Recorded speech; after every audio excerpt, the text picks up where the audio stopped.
Okay, hello, Karthik and Bob. Thanks so much for joining for yet another eLedgers Explain video. In this video, we're going to be talking about something very key to sort of the eLedger framework, and that is just the concept of scaling. So we have many pilots who have piloted the eLedgers method in a variety of sectors. One of the key questions we hear after a company pilots this method is sort of what's next? How do we scale this across the organization, and how does this approach scale globally? So kind of the key question we want to kind of get at today is how does eLedger scale to become a global system? And I Excellent. will shoot it over to you guys. So let's maybe start from the core observation, which is that the e-ledger system is a dynamic process, right? Which means that every time that the system produces a product carbon, a value associated with the embedded emissions in a product, that particular value is unique to that product. It's unique to the batch from which that product was made. So if you had a different energy mix, for instance, in the production of that particular batch, then that would be reflected in the number. So that's what makes it different from, say, an LCA, which is tries to also get at the product embedded emissions, but does it in a more static sense. So maybe every year, every 2 years, every 3 years, or something like that.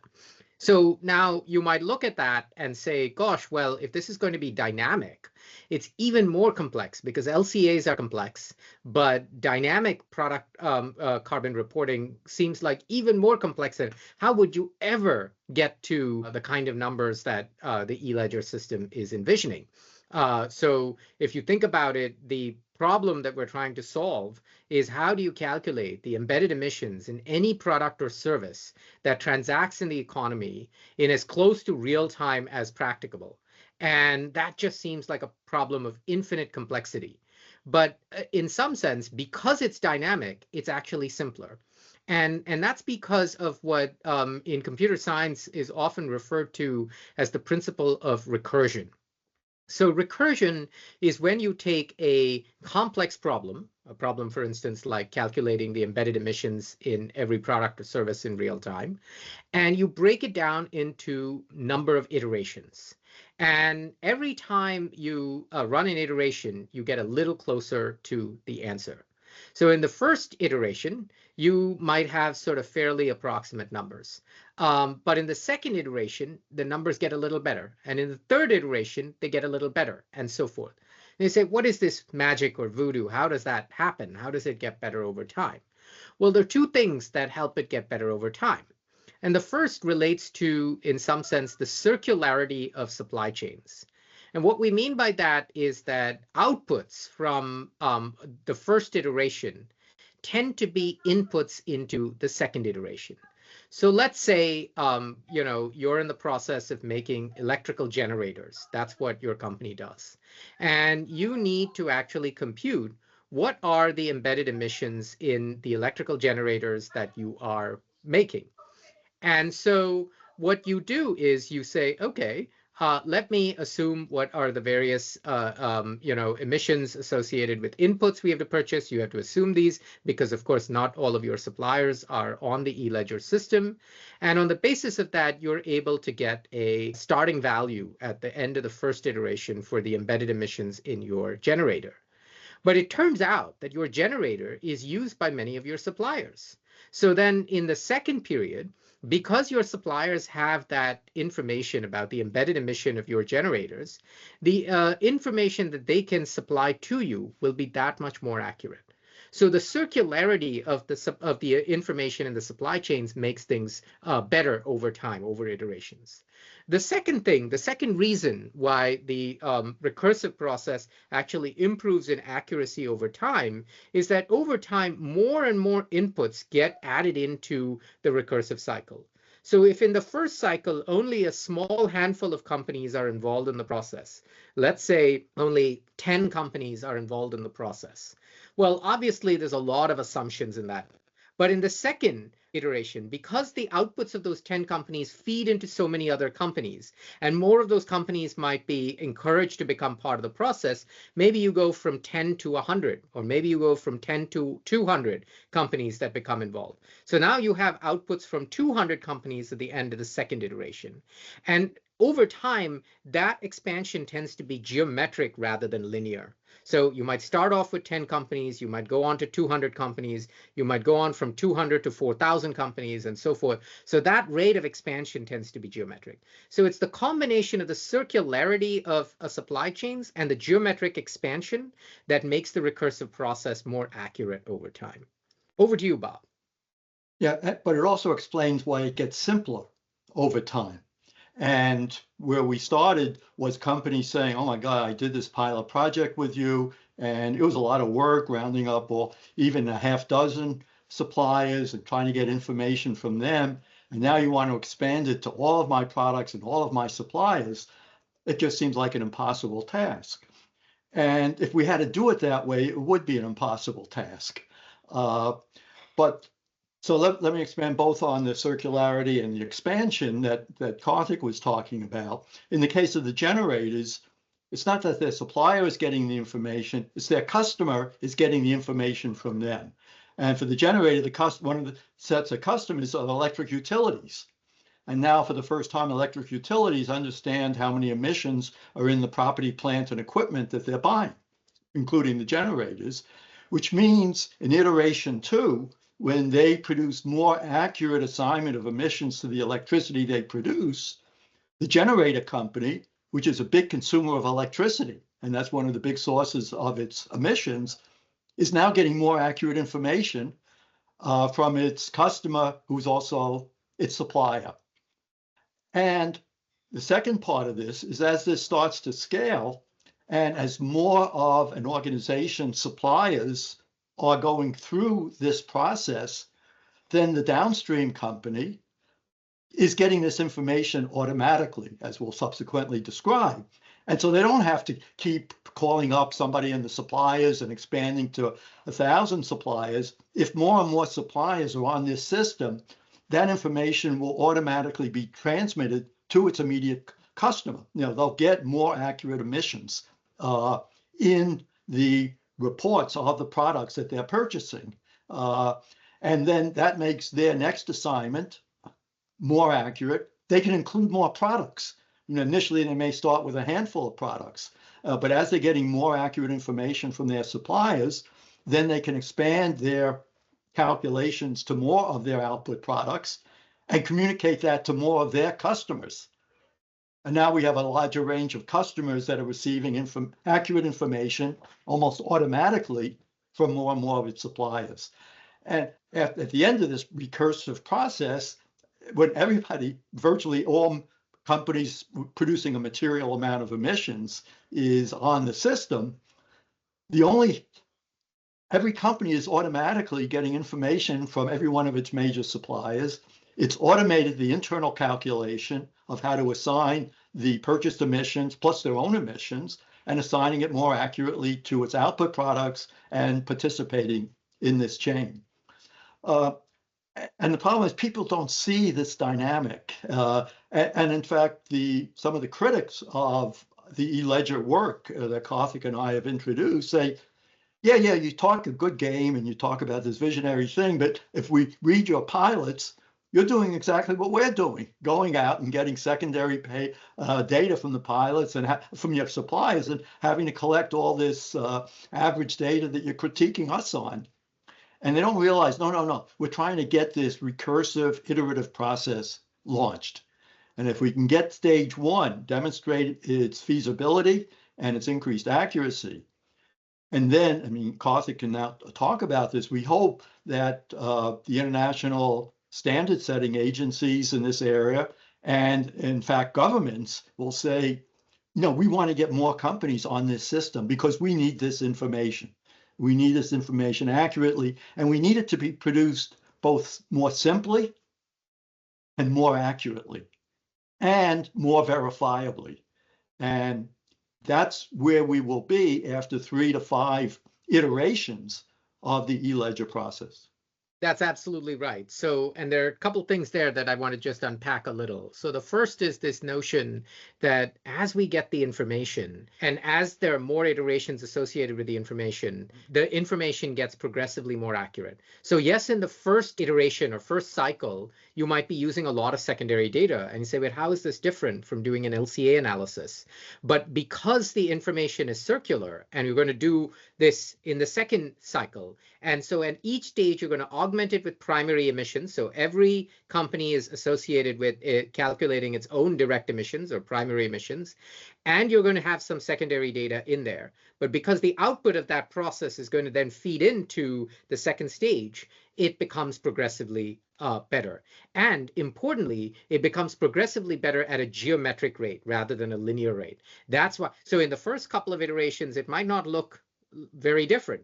But by the time you get to iteration 5 or 6, it starts looking very, very different from LCAs or, a standard sort of scope 3 type world, because those are effectively memoryless systems. They don't feed back into each other. They're right. So, and in fact, there is a German macroeconomist at the Bundesbank who's done a great paper on looking obviously at theoretical data that says, how quickly will this converge if you have sort of this kind of reasonable rate of expansion?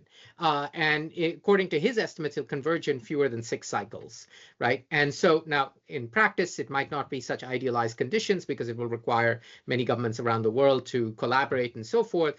So maybe it'll take 10 cycles, but the point is that it converges very, very quickly.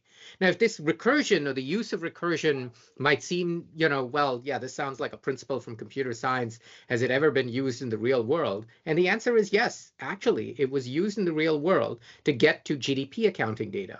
So GDP accounting was conceived in the 1930s. And because there was a break during the war where we weren't really doing a lot of GDP accounting, World War II, it was basically in the 50s and 60s that really the bottom-up momentum to construct GDP accounting really sort of took off. And within the course of a few years over that period, from the 50s and 60s, we were able to get to reasonable levels of accuracy in GDP accounting from bottom-up data using the recursive process. So that's just sort of proof of concept of this algorithm being used in the real world. And that's really important. Because let me just use another example. Both Karthik and I like to teach by the case method. So let's put another mini case about this recursive calculation. So when introducing the E-Ledger framework 4 years ago, we gave the example of a mining company going through and extracting iron ore and metallurgical coal, which eventually ends up in an automobile or a jet plane. And the idea that the builders of the jet plane or the automobile would have no idea about the emissions coming out of the ground for that was used to make the steel and all the other metals that go into these transportation vehicles. So we would start with that extraction company. And in phase 1, they would look at where their emissions were. And it could be combustion emissions from diesel engines in the machinery. There's some electricity emissions. And they'd be using average estimates for fuels, either the electricity or the fossil fuel. But then we'd have more accurate information on these metals. And then if you follow that downstream, eventually a company that's building mining machinery, so this is really far downstream, whether it's Komatsu or Caterpillar Tractor, I don't know who else builds mining machines, will get more accurate report on the emissions in the materials that are going into their vehicles.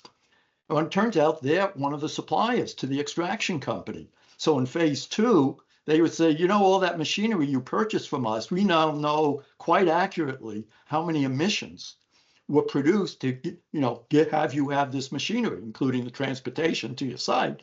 And now in the second iteration, the mining company can not only assign the electricity and the fossil fuels, but they can assign a prorated portion of the emissions used to produce their capital equipment, which is a more accurate assignment, which is then making everything downstream from them.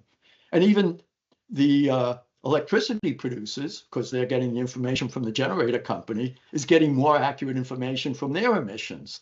And so the accuracy and the scope of that extraction company has improved And if it's not all done in iteration 2, it'll be done in iteration 3. So that's a very extended supply chain, but that's exactly the way this system will work. More material, more inputs get counted, more of the machinery. Some of the estimates are more accurate of the electricity being used, and that makes all their calculations and the downstream users of their output getting more accurate emissions information. That's right. And so as a matter of public policy, as countries or parts of the world, regions, jurisdictions are trying to say deploy this system, they can actually build in incentives to accelerate the adoption of the system and to accelerate the use of accurate primary data. So in the proto standard, in the e-liability proto standard that we published last year, we recommended that countries use a 5-year acceleration cycle or a 5-year acceleration time period, which is to say that for the first 5 years, you can more or less expect that the data won't be accurate to the reasonable assurance standard. But because of the incentive built in, it gets more accurate. And how does that work? It says, okay, look, in the first year, nobody really knows what their suppliers' data are. So we'll say you can use the secondary data. And if you use the secondary data, there won't really be any penalty to using the secondary data. But by the time you get to the second year, we're going to introduce some penalty for using secondary data. And we're going to say that if you use secondary data, then you will be effectively charged at, say, the 70th percentile of the emissions distribution. So you're saying, ooh, but wait a minute, my supplier is not at the 70th percentile of the emissions distribution. So, okay, well, then here's your incentive to work with your supplier to get that data improved. And because if you don't do that, by the time you get to the third year, we're going to be at the 80th percentile. And by the time you get to the fourth year, the penalty is going to be at the 90th percentile. And by the time you get to the fifth year, the penalty will basically take you close to the maximum of the emissions distribution for that particular product category. So you build in basically this turbo incentive to both work with your suppliers to ensure that they're giving you primary data in the bill of materials. So when they transfer the inventory to you, they should also, potentially this can be done electronically. We'll speak about that in a minute. They will transfer the embedded emissions in that inventory to you as well. And over time, over the 5-year ramp-up cycle, they have to get more and more accurate. Otherwise, you're just not going to buy from them, because why would you buy from a supplier and take on the embedded emissions that's at the 99th percentile of the emissions distribution for that product category? Yeah. So, Karthik, I think there are 2 key enablers to make this system work. We've described how it works in the recursive, and the 2 enablers are verification and technology. Maybe I'll take on the verification and you can add to that, and then you speak to the technology. These are both critical enablers. So assuming the flow of information is as we've described, improving over time, how does any downstream company know that the data being reported to them is valid and accurate by any of its suppliers? And so there has to be verification here. And the power of the e-liability system is that the verification can be done at the source of the direct emissions, where the emissions are entering the atmosphere. And the proto standard has criteria for how to do this, and we have applications how to do it. But the important thing is where we want the auditing is where the direct emissions are being produced into the atmosphere. The company will make a declaration, these are our direct emissions, but that has to be audited, and it has to be audited there. And that turns out to be much simpler than what companies are trying to get verification on now, because when a downstream company says, I want to verify the numbers I'm producing, there's no way an auditor can go back 8 tiers in a supply chain to suppliers in 57 countries to verify the data. Okay, so Principle is audit the emissions where they occur, only once and only once. But then how does that information transfer credibly to downstream companies? That's the technology story. And Karthik, why don't you pick it up from that? That's right. So, and on that verification point, the beauty of the system is then the direct emissions need be verified only once, right? And so now how do you actually transfer this emissions information down the value chain?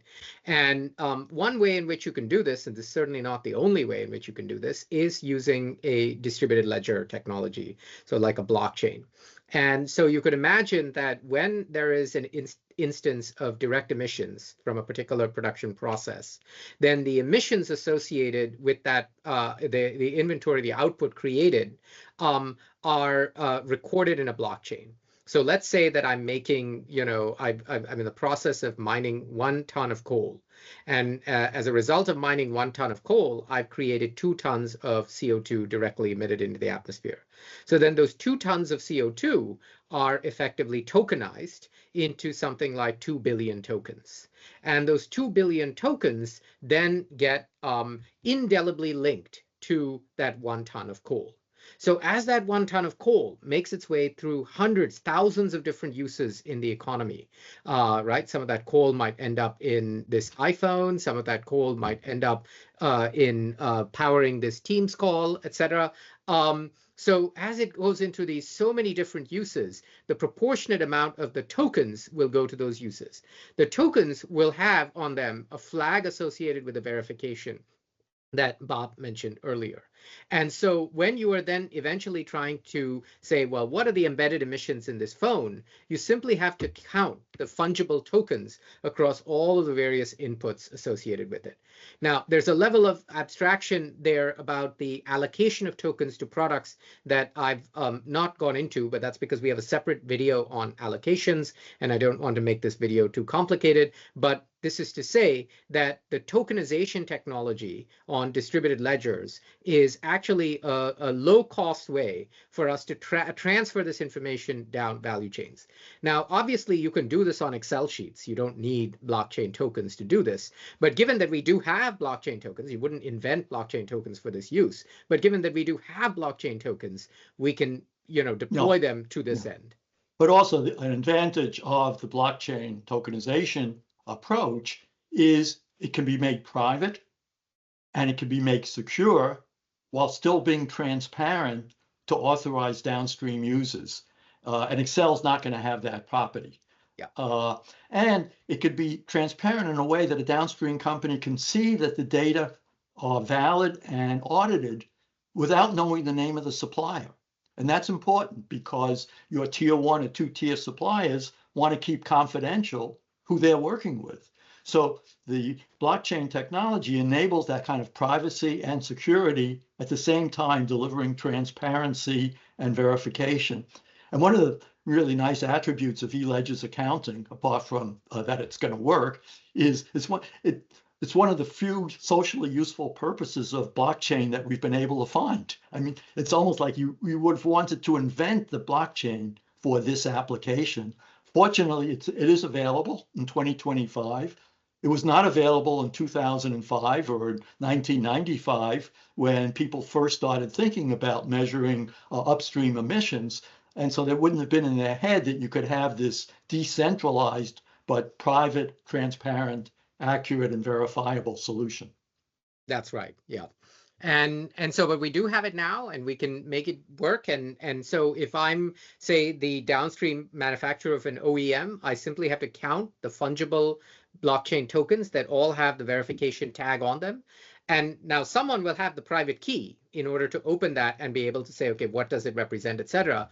But as the buyer downstream, I don't need to have access to the private key. I just need to trust the token itself. So, and because the tokens can't be destroyed, the emissions associated with any particular activity are always recorded. Once they're recorded, they're out there and they can't be destroyed. And that's consistent in some sense with the law of conservation of energy, the first law of thermodynamics. The second way in which the technology matters is in creating databases to effectively archive the emissions associated with different product categories. So imagine you're starting to roll out the eLedger system today. You say, well, what do I do in the case of suppliers or products, input products, for which my suppliers are not providing me direct primary emissions data? Say, okay, well, we have databases that will give you the equivalent of product carbon footprints for different products. We already have databases to this extent. For instance, the Argonne National Labs has the GREET database. MIT has the Sesame database. So there are databases like this that are out there. There are databases being created for the automotive industry, for the chemicals industry, et cetera. So that's good. Now, what's critical is for these databases to dynamically adjust the data. So that is to say that today, the databases on systems like GREET are fairly static. They say, okay, for these product categories, here are the embedded emissions. But what they would have to do is over time say, they would get more refined about the product categories that they recognize. And they would say, for this product category, for this facility, for this time period, these are the emissions. It's not going to get from where they are to where it is we want them to go in, sort of a matter of a year or 2 years. It'll probably take the same 5 years or so that we talked about. But as long as the databases themselves make a progressive commitment to disaggregation, and we say that the data should be aggregated at the lowest level that is effectively protects the privacy of the data owner. So if the data owner has no qualms with making their dynamic product level data publicly available, then that can be sitting on the database, no problem. But if the data owner says, I don't want this to be available to anyone other than, say, my customer or my regulator, then what the database, like the GREET database, could do is aggregate it up to the next level so that the data are protected. But even if you have data from one level of aggregation above the dynamic real-time data, it's still better than using, say, a 3-year-old LCA data. So the databases have to make a progressive commitment to improving in accuracy. And the good news is that at the eLedger Institute, we have this relationship now with MIT Sesame, with Argonne National Labs GREET, and we are engaged with trying to build out the capacity of these databases in order to support this kind of sort of dynamic capability. Because it's a combination of having the blockchain solution on distributed ledgers, which a number of private companies are already building, and we're working with the team at Finternet in building the underlying blockchain architecture for. It's a combination of that with the relationships with now the database providers that will allow for a system like this to geometrically scale using the recursive algorithm that we're talking about. And the nice thing about relying and partnering with groups like Argonne National Labs on this is because they are a public entity, they have no competitive stake in this. They're not in any way interested in using the data or selling the data for private gain. And so that means that the suppliers are more likely to trust putting their database under secure key in an Argonne National Labs type data system. So those would be the kinds of sort of technological solutions that will be needed in order for this system to scale.